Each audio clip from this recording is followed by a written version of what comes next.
welcome back to the Red Suit Interviews. And we are joined by the man, the myth, the absolute legend, Mr. Vermin Supreme. Sorry, presidential candidate, Vermin Supreme.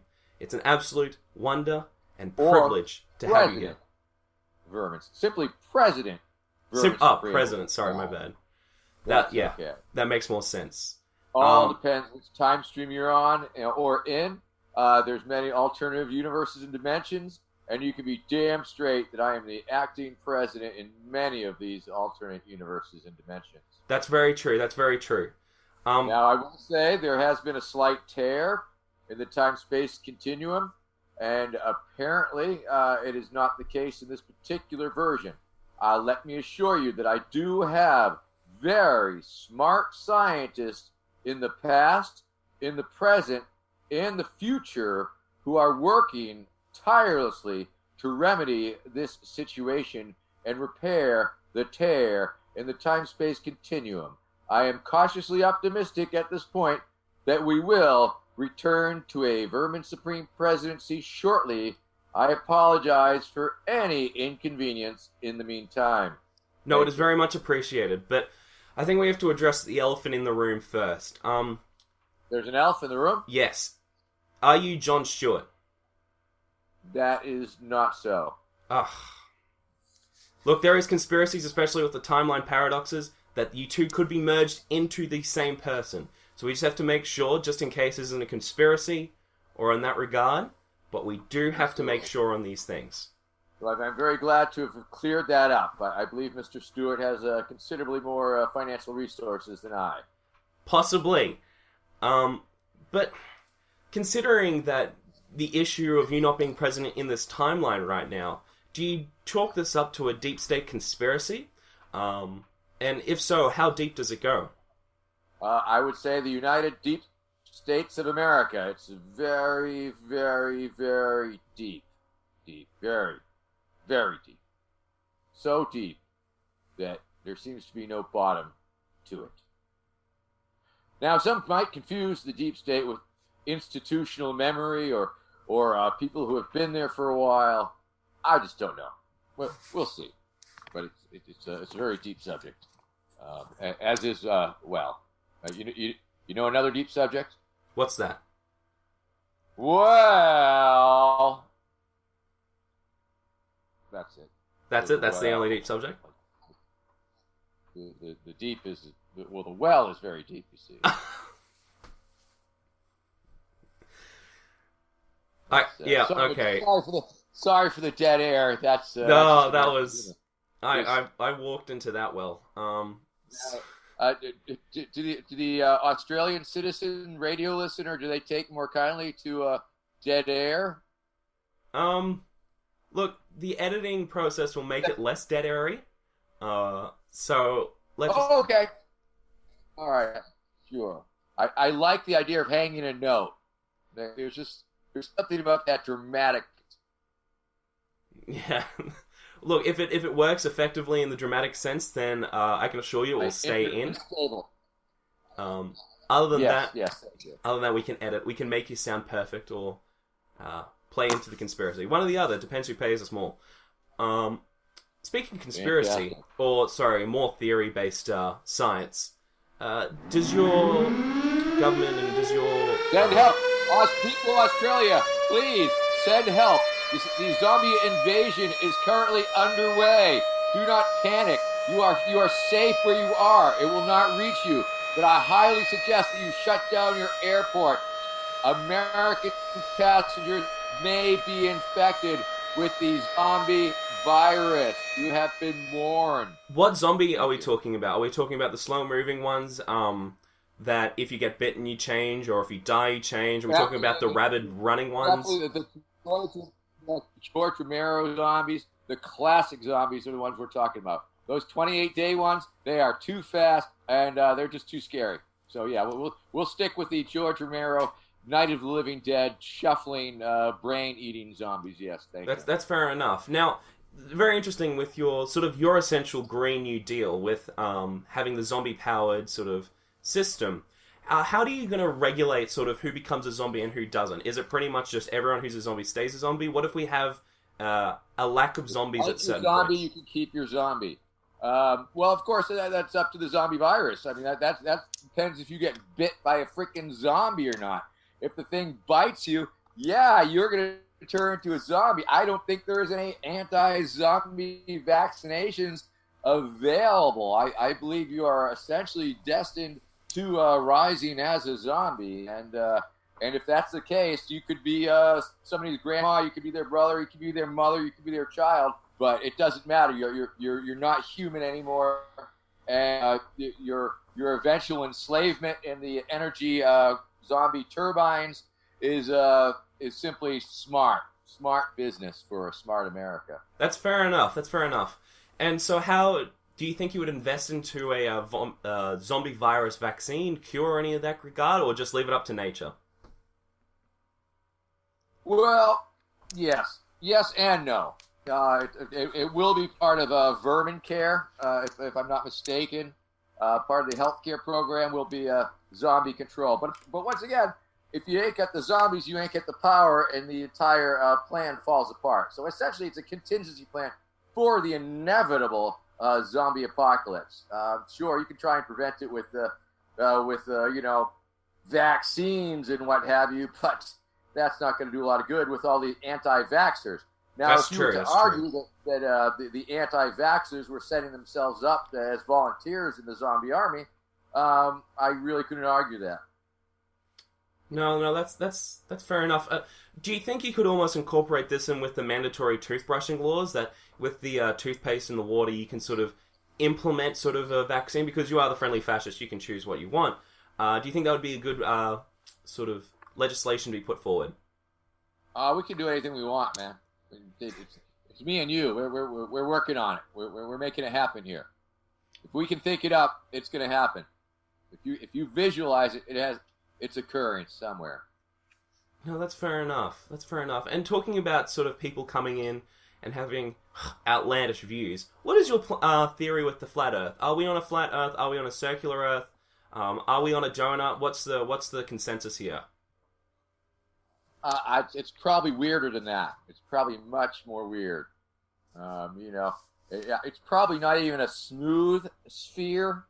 It's probably bumpy, is what I'm thinking. So, if we tried to put this in food terms, are we thinking of like a banana? It's more like a pony, I think. A pony. That makes it all fits in a circle. I mean, I know a lot of the native tribes in America. Some of them had the theory that the Earth was on the back of a turtle, on top of another turtle, on top of another turtle, on top of another turtle, sort of like the Dr. Seuss book, Turtle Stacking in America. Yes. So it could be that, but I think it's more likely a pony. However, there is an argument to be made. In fact, there was a recent review of my book, I, Pony, that described it in another fashion. I would call it up, but I'm just not that quick, and I can't do the computer while I'm looking at you, I don't think. Oh, that's fair enough. But if nothing else, I'd like to plug my new book here. I don't know if you're familiar with it, but it is called I, Pony, Blueprint for a New America. And essentially, pretty much you can't run for president or be president in America unless you have written a book titled Blueprint for a New America. And this is my entree into the genre. This book is essentially a book about the future long after every American has received their pony, after zombie power fuels the nation, after the secret dental police have set up checkpoints every couple hundred yards, and after time travel is used as foreign policy. And this is it's essentially a warning from the people of the future to you, the people of your present, their past, that Vermin Supreme is a madman and must be stopped. And this book is available on the internet. If you can go to iPonythebook.com and you can order this amazing journey. It's 100 pages of futuristic dystopian pony erotica, and I think that you would very much enjoy it. The people of Australia would truly enjoy it. I'm not sure if the pony erotica illustrations will make it past customs in Australia. Do you know anything about that? Yes, the customs here are intense. It's kind of difficult for Type 1 and Type 2 zombies. They can get through, especially, but if they're holding your literature, I'm not too sure. That is something else. I'm pretty sure that could come. Okay. I'm not too sure on that one. All right, that's the most erotic one. That's fair enough. I get scared. But yes. Well, it's art, so art's allowed. It's fine. Oh yeah. Okay. All right. That's great. And of course, I am happy to read excerpts from my book here this very evening, if you wish. Oh, please! It would be my pleasure to be part of this glorious moment. Oh, wonderful. Well, let me find the chapter that I believe sums up a lot of my campaign here. Let's see. I marked it with a bookmark, and let's see. Here it is. And once again, this is a book about the future. It is currently fictional, but I believe will eventually come to fruition. Are you ready?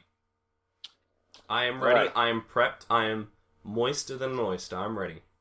Okay, hold on to your hat and/or boots.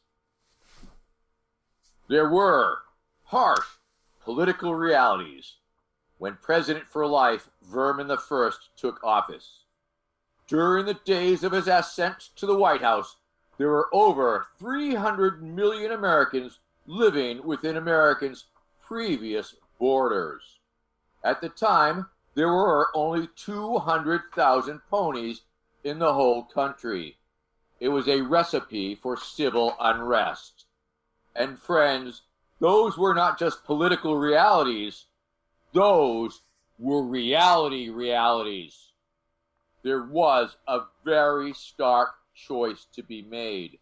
Would it be the mass execution of some 299,800,000 Americans in order to achieve proper pony human parity? Or would the answer be something else? It is certainly true that such a mass execution would create jobs. It would also lessen the country's dependence on foreign oil. It would be good for the environment. But there were some clear drawbacks to consider. Mostly they were merely questions of ethics and public relations. During this time of widespread civil unrest, all options were on the table. The dental high command was put on high alert. The dental re-education camps were readied. Homeland Dental Security coordinated with the nation's dental police departments. The militarization of America's dental police forces had been a great idea that was about to pay off, and not just in lower incidences of gum disease nationwide. There were riots in the streets of numerous cities. The pulsating water-pick cannons knocked rioters off their feet and knocked the plaque right off of their teeth.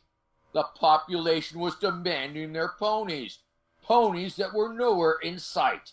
It was a time of heightened international tensions.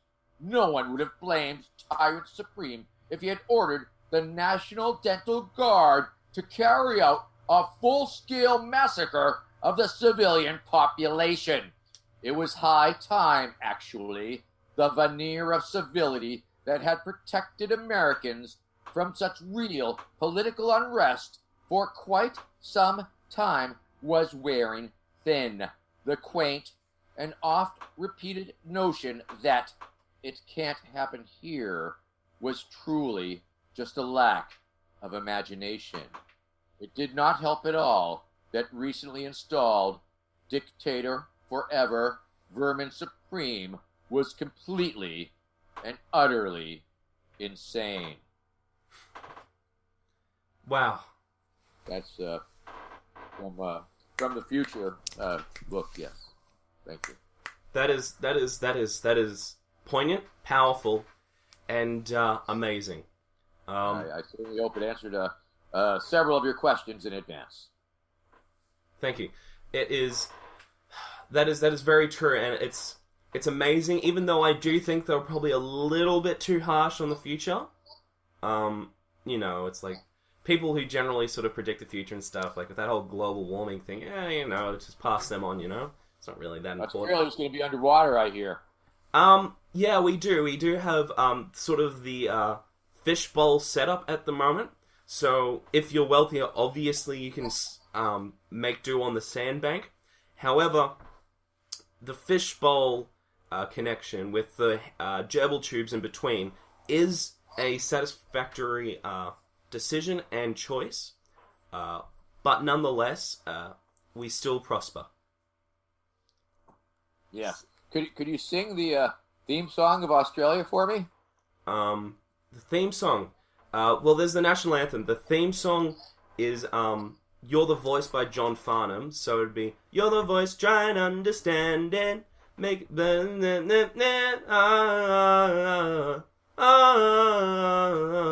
That's the theme tune. Now, background music. I think that's more like some sort of. That's a didgeridoo, so just generally how people interact, and the music that plays in the background while they're speaking is more of a didgeridoo, sort of like wow, wow, wow. Yeah. That sort of just plays on like a constant loop. Essentially, it's Tibetan throat singing through a stick. Let's be honest about that. Yeah, pretty much. Yeah, let's call it that. Anyway, so how about those Ned Kellys? I like that Ned Kelly. I had that breakfast when I was there a few years back. And I very much enjoy breakfast sandwiches that are named after famous outlaws. Yeah, very much so. It is a weird... That is a weird... I almost lost my boot there. It is a weird culture in Australia to worship outlaws, especially. It'd be kind of weird if, I guess, you guys started worshipping Gacy, but, that's just Australia, I guess. Well, you got to give these things time. I mean, Al Capone and John Dillinger and, the Bonnie and Clyde, very, very famous gangsters in America. That is true. That's true. Well, we're talking... Well, can you just give us sort of your four main tenets? Like, we've talked briefly on each of them, but can you just give, like, a concise... Your four main tenets, which would be in political office? Well, yeah, you're talking about the planks of my platform, yes. Primarily. You were attempting to elicit that particular bit of information. Yes. Yes, just a summary, just so people can get a clear, bite-sized thing of what you run for and what you do. Well, yes. My name is Vermin Supreme. I'm a friendly fascist. I'm a tyrant that you can trust. And yes, you should let me run your life because I know what is best for you. Yes, all politicians are vermin, and I am the Vermin Supreme, and that is why I am the most qualified candidate in this race at this time. So this election year, vote early, vote often, and remember, a vote for Vermin Supreme is indeed a vote completely thrown away. Interestingly enough, that is the one campaign promise that I have made that I've been able to keep, because people who do vote for me, and it is a fact that those votes are not counted, and they are totally thrown away. So there is that, if nothing else. Of course, I'm a big promoter of the mandatory toothbrushing laws here in America that I've been pushing forward for a number of years because, of course, gingivitis has been eroding the gum line of this great nation of ours for long enough and must be stopped. For too long, our country's been suffering a great oral and moral decay, in spirit and in sizers. A country's future depends on its ability to bite back. We must brace ourselves, bite the bullet, no longer be a nation indentured as we cross over the bridgework into the 23rd century. May we become a sea of shining, smiling, shining, smiling, smiling, shining, shining, smiling, smiling, smiling, smiling, smiling, smiling, smiling, shiny, shiny, shiny, shiny, smiling, smiling, smiling, smiling, shiny, shiny, shiny, smiling, shiny, smiling, shiny, shiny, smiling, shiny, smiling, smiling, smiling, smiling, shiny, shiny, shiny smiles from sea to shining sea. That is perfect. I see no issues or things that could go wrong in that regard. Which is this is why we need you as It's not about the secret dental police kicking down your door at 3 a.m. to make sure that you were brushed. No, it is not. It is not about the dental re-education centers, the preventative dental maintenance detention facilities, the DNA gene splicing to create a race of winged monkeys to act as tooth fairy enforcers. No, friends, not even the harmless yet addictive substance that is included in the government-issued toothpaste. What this mandatory toothbrushing law is really about is strong teeth for a strong Australia. Oh. Ha! Mixed it up for you there. And of course, who can forget the zombie energy platform? Yes, harnessing the awesome power of zombies into giant hamster wheel technology to turn turbines to power America. Yes, of course. And what else we got there? Time travel research, which between you and I, of course, is just a big giant boondoggle to spend lots of taxpayer money, and it's a kick. It's really a kick down to the and kick back to the defense industry when you really right to it. And kill baby Hitler, right? Kill baby Hitler. Am I right, people? Gonna go back in time, kill baby Hitler. Well, that's right. I've had enough of these fucking Nazis. I've had enough of these white nationalists, and I'm gonna go back in time, kill baby Hitler, nip that shit in the bud, okay? No doubt. Then, okay, but what about fucking Mao? Or what about fucking baby Leopold? Or what about fucking Stalin? I'm going to kill them too, motherfuckers. I'm going back in time and killing them all. But let's start with Hitler, okay? I think there's a general consensus that needs to be done. Thank you. I'm Vermin Supreme. Thank you. And last but not least, free ponies for all Americans. That's right. It's a job creations program. It's a harness the pony poop methane gas for fucking energy production. It's going to be glorious. It is, of course, a federal pony identification system. You must have your pony with you at all times. And a pony-based economy is, in fact, a stable economy. And don't you forget it. That is true. That is true. Now, I don't think I would be a respected journalist here if I didn't sort of ask questions just to clarify. I didn't realize I was dealing with a respected journalist. Is that the case, sir? Yeah, I'm wearing the boot. Like I have to have some level of credence. Wouldn't you believe so? No, of course. People on the radio don't know that. I mean, sure, yeah. Yeah. So, being a respected journalist, I think I have to ask like a couple of questions just to clarify a couple of those points. So, for example, with the time travel thing, do you think you could start a paradox here? If you try and go back in time to kill Hitler, but if Hitler never existed, how can you go back in time to kill Hitler? Well, we'll probably just jump on over to some other parallel dimension universe. It'll probably screw up the time-space continuum in ways that we can't even imagine. But what I say is full speed ahead, time-space continuum be damned. Hitler is worth it. That mark is worth it. In fact, the crazy thing is I did go back in time. I did kill some Hitler children, but apparently they were the wrong Hitler kids. They were his brothers and sisters. I did not know he had brothers and sisters. Go ahead, look it up in your history books. He had brothers and sisters, and they died. And yes, I killed them. My bad. Sorry. I'm going to go back and do it right, though. Yeah, well, I did read somewhere that his kids did die from Santa Claus, so that does make sense in that regard. But with the pony economy, what do we plan to do with all the coins and dollars and notes that is now going to be expunged from the system? Do you have a system of how do you reuse it? That can happen anytime, any place, anywhere. Money is sort of a magical construct. I mean, it's bullshit. It's the government is like making you think that it's actually worth something, and everybody's in on this thing. And I was in Russia one time. I think it was back in the 90s, and we were there, and we were at a rainbow gathering out in the woods, and the money had crashed. Their money was worthless. It was used as toilet paper. I was wiping my ass with old money. In the European Union, what happened to all that money? What happened to the Deutschmarks? What happened to the francs? What happened to all these different currencies that ceased to exist? That became a new currency. So currency is inherently not necessarily a real thing. But I would like to say this about the pony-based currency, because, of course, the pony-based economy is often misunderstood. And I'd like to point this out.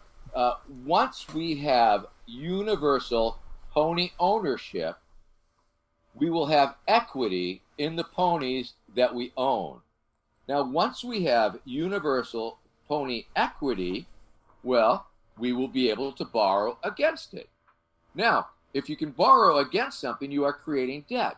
And once you have established pony-based debt, then we can create pony credit default swaps. We can create pony-based securities, AAA pony bond markets and such. In fact, we are going to create a huge pony bubble in the economy.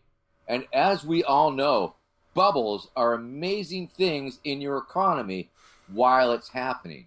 It means all of the cylinders are firing. It means everybody's making money. And so a pony bubble is the most amazing thing that we could possibly hope for. And let me assure you that this bubble is going to be reinforced and steel belted and will last forever. Once again, prosperity for all, ponies for everyone.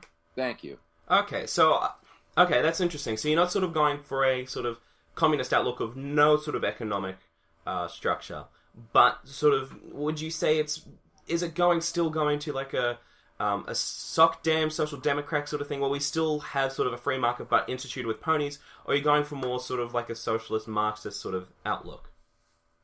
No, I'd have to say it's all about the free market. Free ponies are about the free market. The freer the pony, the freer the market, as the old saying goes. Yeah. America, I'm sure you've heard it. And yes, I'm not an actual economist, mind you. I am merely the world's foremost expert on the pony-based economy. I guess you are the leading expert on pony-based economy. That is very... At one point, many societies were in fact pony-based, or at least much more pony-based than they are today. That is true. When you look at sort of ancient civilizations, some of the indigenous populations, that is very true. Yeah, prior to the fossil fuel innovations, a lot of people lives revolved around the equine-based economy. They were certainly used for transportation. They were used for transporting goods to and from the marketplace. In fact, pretty much everybody, they were a necessity. Everybody had them. So they were essentially mandatory in a way. That's true. So going on to sort of current day political issues currently happening, what's your opinion on what we should do with global conflict and also in that same time military spending? Well, once again, of course, I believe once we're all pony-based, once everybody has their pony, everybody will be much more happier, and I believe that conflict will subside. It will wither away as everybody really wants what is best for their ponies and how to achieve that goal. I don't believe there will be any room for international conflict. And of course, once we build a dome over America, it won't matter much anyway. So, wait, a dome over America, so sort of what are you planning to... Is it sort of like a fishbowl dome? Are we talking about a steel dome?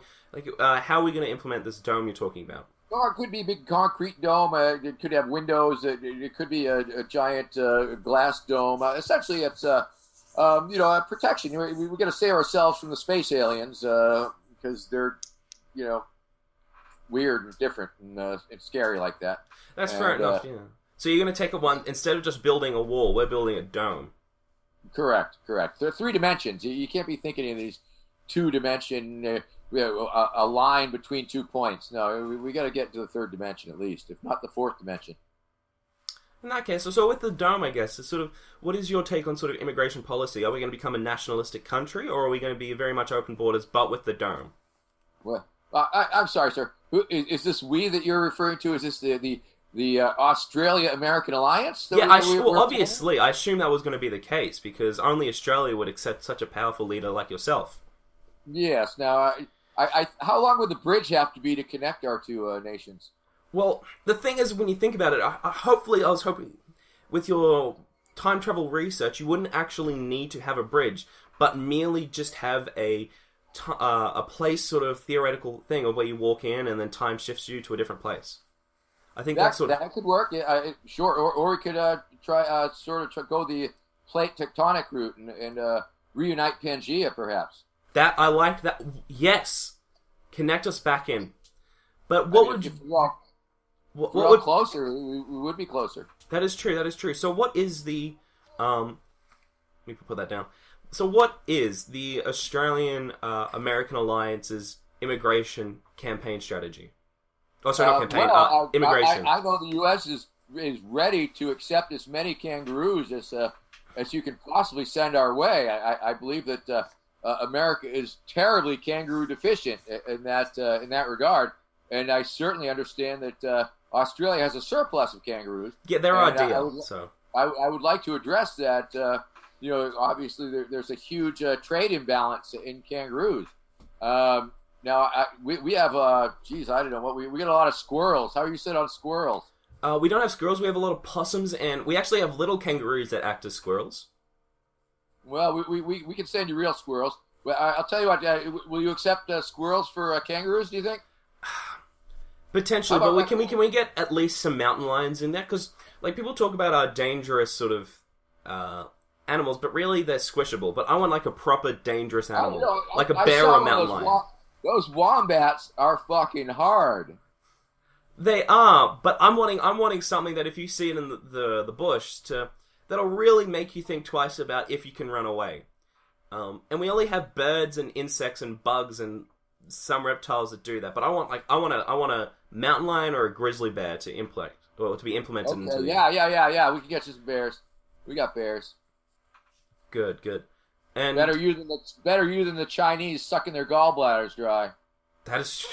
Well, I don't know. There's a couple people here that probably like to taste a good old bear. I don't know. Is there a market for bear meat in the Americans? Not so much. No, the Americans are pretty finicky. They won't even eat horse. That's true. Well, I guess we need to eat more horses to sort of... with the pony-based thing, we need to get rid of the horses and make everything pony-based. Well, yeah. Yeah, sure. Well, yeah, what is your opinion? Well, if ponies are going to be... How about koala bears? What about those? You got koala bears, right? Yeah, they have chlamydia, though, and they don't really do much, so I don't know what you... So do most Americans. That's a good point. I didn't think of that. I guess you can have them, then. Yeah, people think they're cute, but they're really good for nothing, right? They pretty much just sit up there, and then they'll drop on you occasionally. I mean, they keep your eucalyptus population down or something, yeah? Yeah, pretty much. The eucalyptus, though, gets them drunk and high, essentially. That's what it does to them, though, and that's why they love it. And speaking about sort of like world government, world policy sort of thing, is there any country that is very much interested in invasion or nuking? Is anything on the nuke table so far? Well, I have a chip on my shoulder against the governments of Narnia and Middle-earth. That's fair enough. No. Yeah, so I'm seeing a full-scale invasion of those two countries. And I've heard that Westeros, some crazy place called Westeros, is looking for trouble also. No, that is true. With the Narnia, are we going to have to go through that wardrobe, or are we going to have to find ways to duplicate that passageway? I think we can just smash the wardrobe and use the hole. I think we'll expand. Fair enough. I think we can work on that. I like that one.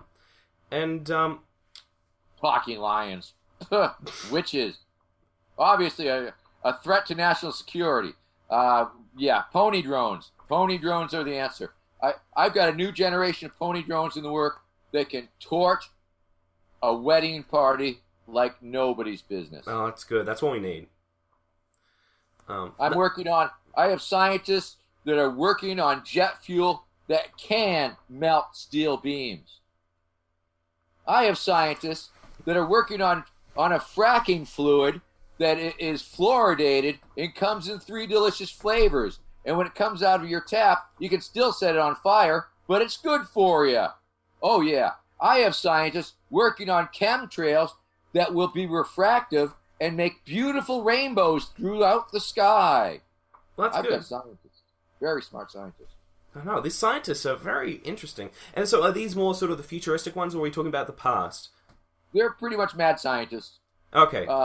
Yes. After the east and west coasts of America are totally wiped out in the great frack quake of 2036, really pretty much the only smart people left are the mad scientists. Yes. True. No, that's fair enough. That is very very fair. And I'm very curious for you to have such a great power. What has been your upbringing to get you to this magical deity known as Vermin Supreme? It is the magic. It's the magic of the boot, of course. Once I found this boot and stuck it on my head, it gave me superpowers beyond human comprehension, or at least my comprehension. And it has allowed me to not only amplify my voice in ways that I could never have possibly imagined, it has brought me places and allowed me to do things that a normal person might fear to go. It has given me a certain level of gravitas and authority in the real world, mind you, that is fairly hard to understand for being just some geezer with the rubber boot on my head. It has allowed me to exist in very tense riot world situations, interjecting myself between protesters and riot police, and filling that vacuum and attempting to deconstruct the actual occurrences, because a lot of these intense demonstrations, they may as well be scripted, because it's like, oh, okay, there's the police line, there's the protesters, and somebody's going to do something, and then something else will happen, and it will just devolve into total chaos. But I have discovered that if I interject myself in the real world into these real situations and talk about what's going on and rehumanize the police in the protesters' eyes and the protesters in the police's eyes, and try and talk to the police and explain to them what's going on, and let the protesters know pretty much what's going on, and inoculating them, trying to prevent crowd panic, because crowd panic is, of course, a very dangerous thing. Something as simple as letting the people know that if the tear gas flies, that they should walk, not run, that they should, make sure that they know where their friends are, that they have an exit. Just letting a crowd know that they have a way to escape can oftentimes avoid a real sense of panic that might cause stampedes or crowds of people hurting one another or each other incidentally. This is a technique that I've developed over the years. It essentially incorporates my facetious, humorous persona into the streets with a bullhorn and trying to make people laugh, diffusing tensions. It's sort of acting as a master of ceremonies in some pretty hairy instances. I'm not sure if you're familiar with that part of my work. I've definitely kept up with your protest side of it. It's very amazing. It's kind of inspirational a lot with Australian. I think just the fact that I'm able to bring humor into these situations really changes the dynamic. I think I've come about it quite honestly over the years. It's a certain skill set, and one thing sort of builds up on the other. And who would have ever thought in the real world at this point in time that I am a front runner in the American Libertarian Party as a possible nominee for their presidential nomination. It's very interesting where my campaign, because of course my campaign, the imaginary portion, the part that isn't really in this dimension just yet. That's right. Obviously, that's huge. It's wide. It's never ending. It's intergalactic, if you will. But where it enters the real world, that's where it becomes interesting. Where this Monday, I'm having a fundraiser for my presidential ambition. I'd love to promote it, but I can't accept money from foreign nationals, so I won't promote it to you. But no. I do have an exciting new merchandise store that's opening up soon on the internet. You can check that out. If you go to www.verminsupreme.com, you can buy exciting new Vermin Supreme merch. That's a real thing that happens in the real world. I'm on real ballots, obviously. I've come in third and fourth in the New Hampshire primaries in the presidential elections. I'm attempting to work along with the Rhinoceros Party up in Canada. I'm working a little bit with trying to reach out to Lord Buckethead in the UK. Also in the UK, the Monster Raving Loony Party has an American affiliation, and I'm starting to work with that. So we're actually working a whole international network of, I don't know, I don't want to call them joke, I don't want to call them humor, but definitely alternative, not necessarily reality-based political parties. And that's an exciting. Do you have anything like that in Australia? Any insane candidates? Well, we have the One Nation Party, which is probably the closest thing to a joke in our country. Because did you hear about the New Zealand shooting that happened? Yes. Yeah, one of the One Nation members basically inferred and called the shooter a vigilante, and blamed the Muslim population for coming into the country, and that's why they were shot. So they're just fucked fucking assholes. Then. Yeah. Okay. Yeah, so they're the closest thing to a joke in Australia.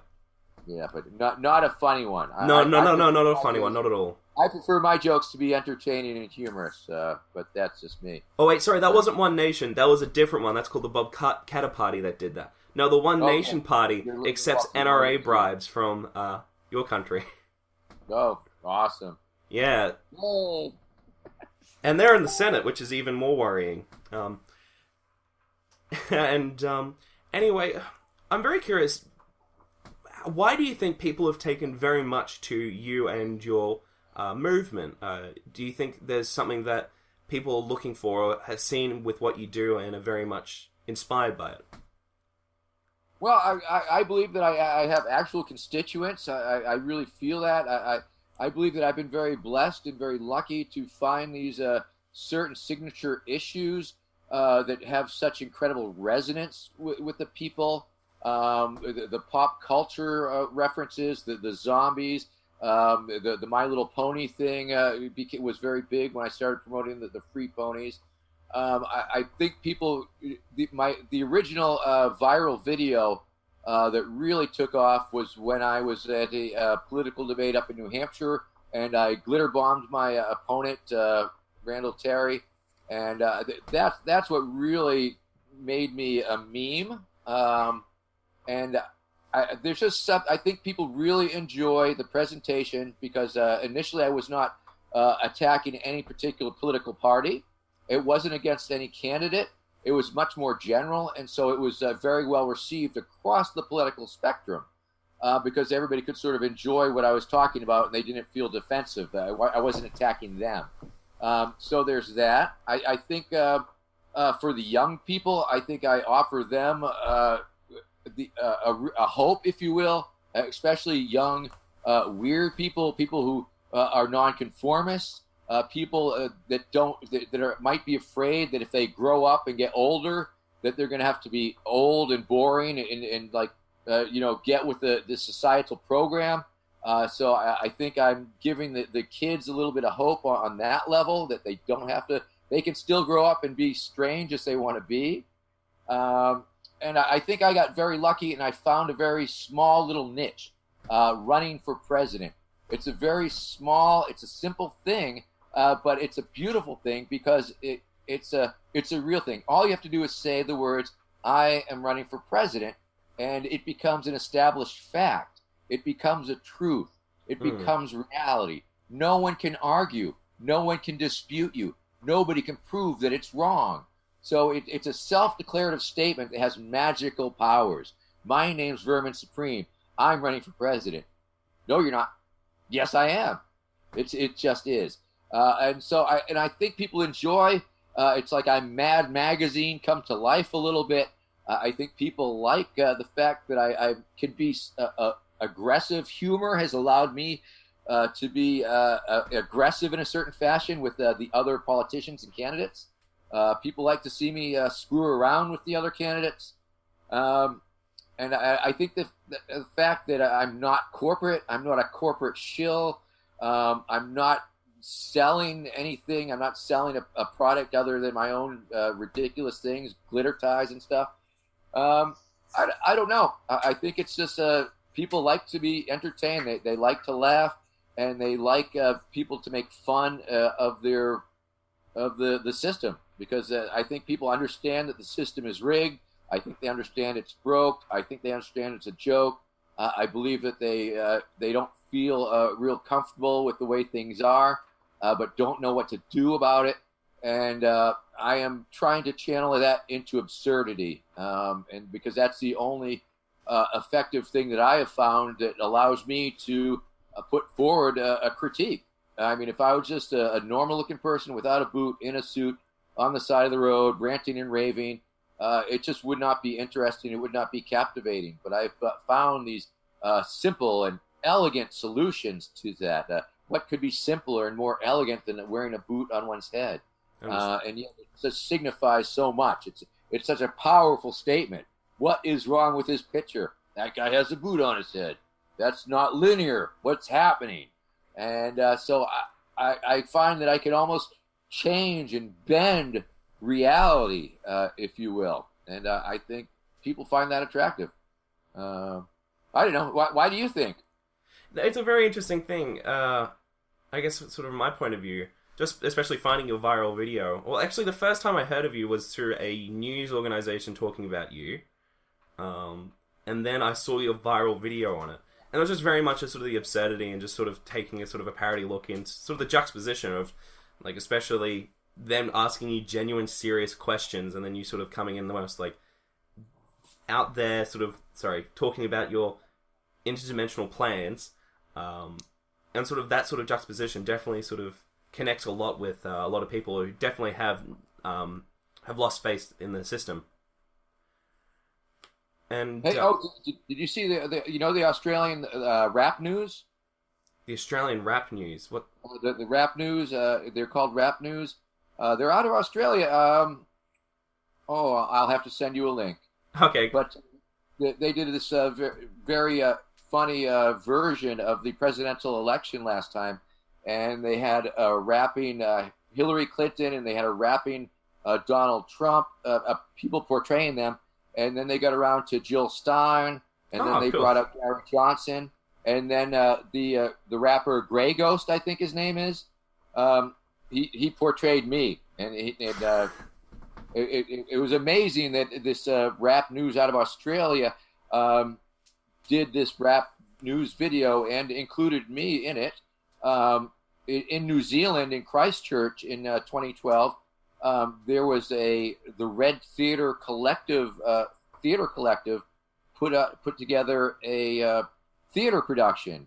I can't recall what it was called, but it had a character based on me. Wow! In a theater production in Christchurch, New Zealand. So it's definitely I don't know if it's popular or just more well known. I'm not sure how to really define it myself, but obviously a lot of people know me around the freaking world. And a lot of different people ascribe different levels of import to it. There are those who just think it's a funny thing, but there are those who think it's important. My jury is out. I'm not sure what it is. All I know is that I know how to do it, and I continue to do it. Because for me, it's fun and it's easy, and the people love it, and I like to make people smile and laugh and think. I'm an anarchist. I'm a social anarchist. I come from a left anarchist perspective. Peter Kropotkin, Emma Goldman type of influences. I believe that the government is inherently bad. I believe that we are much better off. Everything the government attempts to do, they sort of muck it up. And of course, we are. It's crazy. It's crazy times we live in, and we're fighting this monstrosity of a police state, if you will, and how do we take this on? And I am attempting to use humor to at least chip away at it, to at least attempt to delegitimize it. Now, has that backfired? Did that ultimately result in Donald Trump being the president of America for a little bit? Maybe it did. I don't know. I don't know my part in it. But now that in a post-Trump America, anything is possible. Anything. I could be president. My odds have never been greater.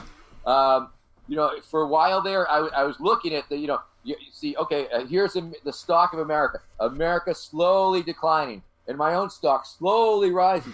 And it's going to meet. It's going to meet. Somewhere in the middle, it's going to meet. I thought it was 2036. But it's looking like it might be a little sooner, kids. So just keep your fingers crossed and hope. Send me your thoughts and prayers. Whee! Yeah, I guess you're going to thrive in the decline, which is very good. And I guess if you could just sort of give a brief sort of statement of why do you think the world needs Vermin Supreme? That would just be conceited, I would feel really conceited if I were to try and say that. Fair enough. I will not make an argument why the world needs me, but I need the world. I want the world, and I want it now. Fair enough. With generally my political guests that I've had on the show, I like to ask sort of a hypothetical just to give a sort of idea of sort of where you stand ideologically in a certain situation. Now, let's say you died and you went to heaven and God's there and he looks at you and he goes, look, Vermin, I like you, but I gotta tell you the truth. Nazis had it right. From the beginning. They had it right from the start, alright? They actually didn't go far enough. Hitler was brown-haired. Yeah, he should have not existed. But Vermin, I like what you do. I think you're pretty funny. So what I'm going to do, I'm going to send you back to Earth. And if you tell everyone in the world what the truth is, you can come up back here and you can live in heaven, you can be fine. But if you don't, you go to hell. Now, in this dilemma, would you... as soon as you let it out into the world, it becomes truth. Everyone knows there's a truth. Everyone knows who is not Aryan, that they have no purpose.